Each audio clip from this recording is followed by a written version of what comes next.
The digital ad market started to recover already in Q3 2020, so the comparisons will be tougher for one. I do think that there are some industries that will come in stronger in Q3 than in Q2, like travel, perhaps, but that isn't a huge part of Facebook's business when compared to something like Google.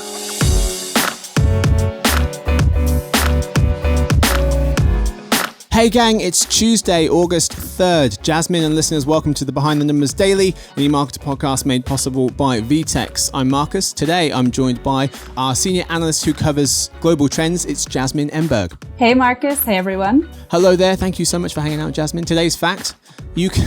Okay, I'm not endorsing this. Uh-oh. But if you want to, yeah, I know. What's happening? You can use, apparently... Apparently, why did I pick this one? Apparently, you can use hand sanitizer as emergency deodorant. So if you ever leave home without deodorant and find yourself sweating, then check to see if there's any hand sanitizer around. While it's not a long-term solution, of course, hand sanitizer can be used in place of deodorant in a pinch because sweat itself is odorless.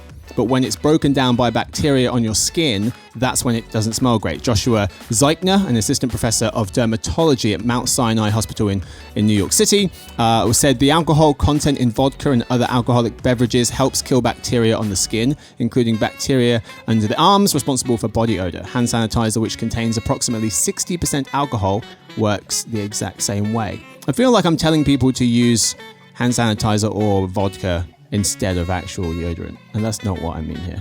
I wish I didn't know this. If someone shows up to a date and they've covered themselves in Purell, then leave, okay? Don't be part of that date anymore. These are getting worse by the day, man. Anyway, our real topic, thank goodness, is how Facebook got on in Q2.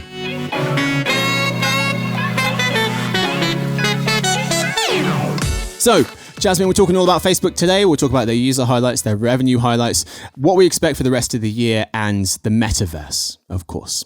So let's start with the user highlights. Total daily active users crossed the 1.9 billion mark, up 30 million. Last Q2, Facebook grew some 50 million. So 50 last Q2, 30 this Q2 as quarter on quarter. By region, North America was flat, 195 million. It's been stuck there since Q1 2020. Its share of total ticks down to 10%. Europe, they lost 2 million, dropping to 307 million. APAC, that was the star, adding 28 million new users more than last Q2. And rest of world ticked up by 5 million. That, however, is 5 times fewer new users than last Q2. Jasmine, what do you make of Facebook's user performance? Hit us with a letter grade and then why you've given them that. So I would be a terrible teacher because I feel super bad giving anyone less than an A, especially when they're trying really hard, which Facebook certainly is. And A for every... What, so if you're like the kid didn't even take the test, you're like, probably an A. Yeah, and Facebook obviously has a really massive audience already. You've just given us the highlights, but I'm going to give Facebook a C on users. And the reason I'm doing that is because of a lot of the reasons you just mentioned. Daily active users in North America were flat again. DAUs fell in Europe by that 2 million. And in the rest of the world regions, Asia Pacific and what they call rest of world, growth was slower this quarter than it was in Q1. And of course, on the earnings call, Facebook blamed a lot of this softness in North America and the decline in Europe on its high penetration there, and also on the easing of the COVID-19 related restrictions. But it's still not a good sign, especially given all of the investments that it's making into things like creators and video to keep users engaged. Yeah, we still focus on users because they're the numbers that get reported. But The Economist actually pointed to our numbers, looking at time spent. They noted self-isolating American adults spend an average of nearly 35 minutes a day on Facebook. They did it in 2020. That's 2 minutes more than the year before that. They totaled it up. They said that adds about 10,000 additional years of collective attention. So once you stop paying attention to the user numbers because you've kind of flatlined, you've kind of reached maximum penetration for that region, that it's time spent. It's how long can you keep people engaged on that platform and how are you doing it? In terms of their Facebook daily, I'm obsessed with this number, their Facebook daily active people number, the number of people who use Facebook, Instagram, WhatsApp, and Messenger. The company added a Ukraine's population worth of new users. That's 40 million people to all of their platforms total. Ukraine is the 35th largest country in the world. So in April, May, and June, Facebook added, is it like if everyone in the Ukraine said Facebook users and they just switched it on, they were instantly Facebook users? That's what they did. Sounds like a lot. Last quarter, Facebook added a Philippines population worth of people. That's 110 million, the 13th largest country in the world. So they added the 13th largest country in Q1, the 35th largest in Q2. So dreadful performance. I'm kidding, of course, it's insane. Let's move to the revenue highlights. Facebook made $28.6 billion. Let's call it 29 in Q2. That's up 56% year on year somehow. Last Q2's revenue saw growth of just 10%. Say just 10%, it was the middle of the pandemic. The year before was 28%, so 28, 10, and 56, 2019, 2020, and 2021 in Q2. Around half of that money continues to come from North America. That's up 48% year on year. Europe's Q2 revenue up 63%, APAC 56%, rest of world 86%, after having fallen by 6% last Q2. So rest of world went from -6 to 86 in the black from Q2 last year to Q2 this year. Jasmine, letter grade, please. And then what jumped out to you about their revenue? Well, so now I get to give Facebook an A, which makes me really happy. But I mean, Q2 was nothing short of spectacular for Facebook in terms of revenues. It blew way past Wall Street expectations. It had extremely strong growth in all major regions. And I mean, that's not exactly surprising given that it had relatively easy comparison to Q2 of last year, which was, of course, when the ad market was the hardest hit by the pandemic. But it's also because there's just still enormous advertising demand for both Facebook and for Instagram. And all of that competition is leading to higher ad prices. Exactly. Yep. Their average revenue per user was insane. Facebook's ARPU was up 44%. Every region was above 45% ARPU growth, except APAC, still impressive, 39%. The Economist was noting Facebook earns over $8 a quarter for every one of their users. $8 a quarter for every one of their users. That's nearly twice as much as Twitter. On the profit front, Facebook's profits doubled from a year earlier to $10 billion in Q2.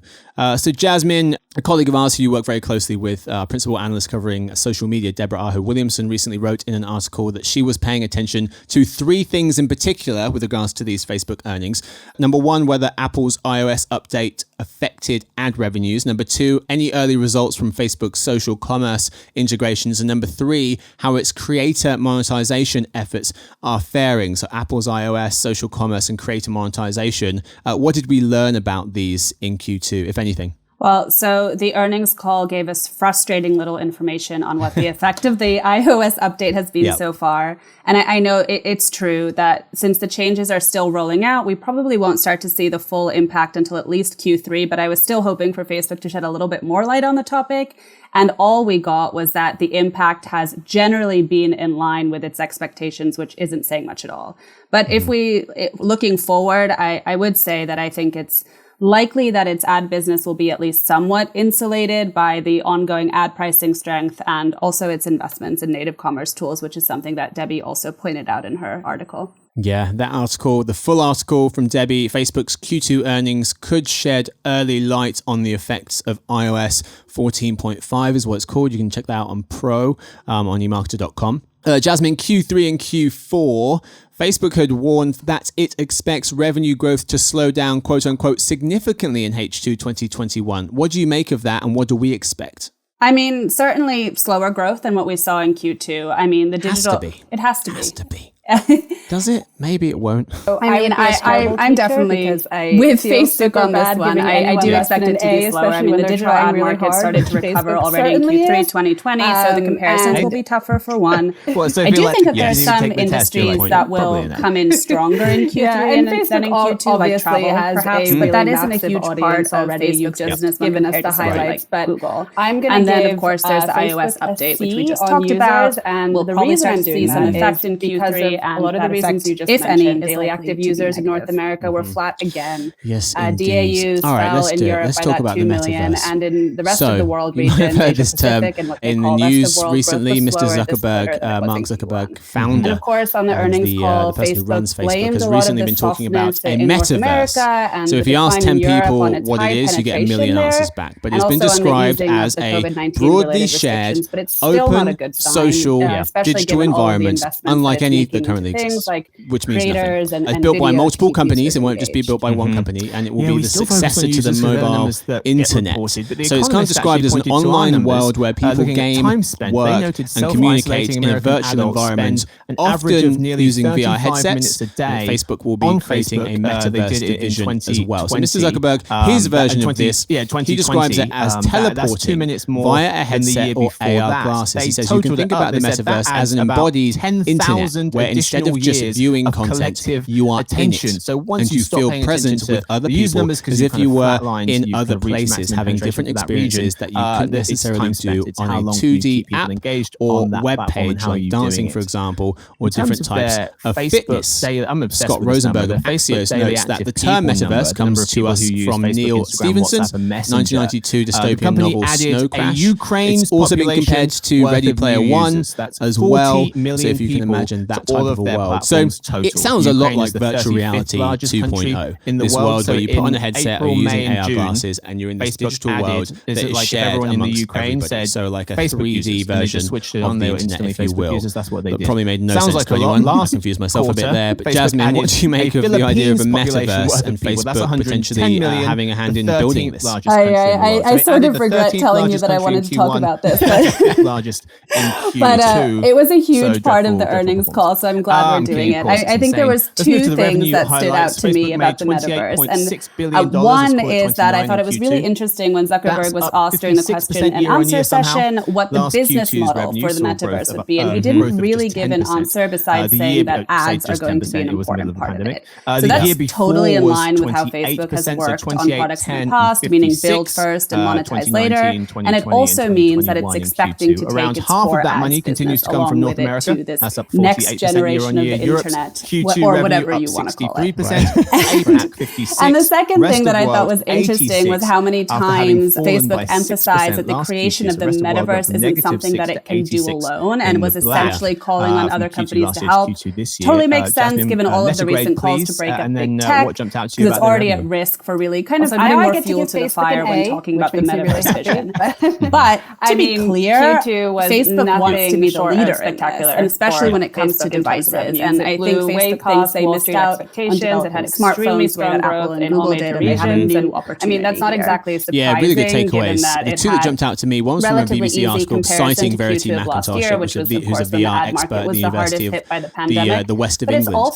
It told the BBC, now it's not just about where I click and what I choose to share, it's about where I choose to go, how I stand, what I look at for the longest, the subtle ways that I physically move my body and react to certain stimuli. It's a direct route to my subconscious, and that is gold to a data capitalist. The Economist was noting Facebook earns over $98% of their money from advertising, and so being able to capitalize on all these little tiny bits of information about you. The second one was from The Economist.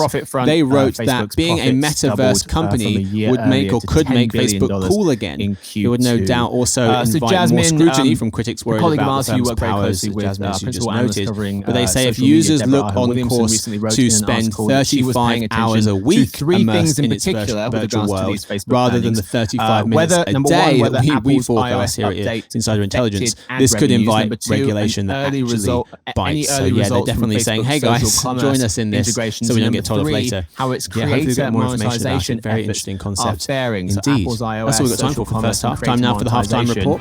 What did we learn about these? Where we summarise the key takeaways or takeaway from the lead story in a short amount of time. Jasmine, what are your takeaways from the first half? So I actually have a few. I think there was a lot that happened. And I know it's true, but I will, since the changes that we have rolling out, we probably and it has to do with video. Facebook said on the call that video now accounts for almost half of all time spent on the platform, and all we got was that Reels has become the largest contributor to engagement growth on Instagram. So I just thought those were super interesting data points from Facebook, and really shows how important video has become. Likely that its ad business will be at least somewhat insulated by the ongoing ad pricing strength and also its investment in native content. All right, so we've got time for the lead story. It's time now for In Other News. First, a quick word from our sponsor, that VTEX. article, the full article from Debbie, Facebook's Q2 earnings could shed early light on the effects of iOS 14.5. Retail's next competitive threat may come from a business model or channel that didn't even exist a few months ago. This modern dynamic requires companies to adapt quickly, pivoting business seemingly overnight, something traditional commerce platforms just can't support. The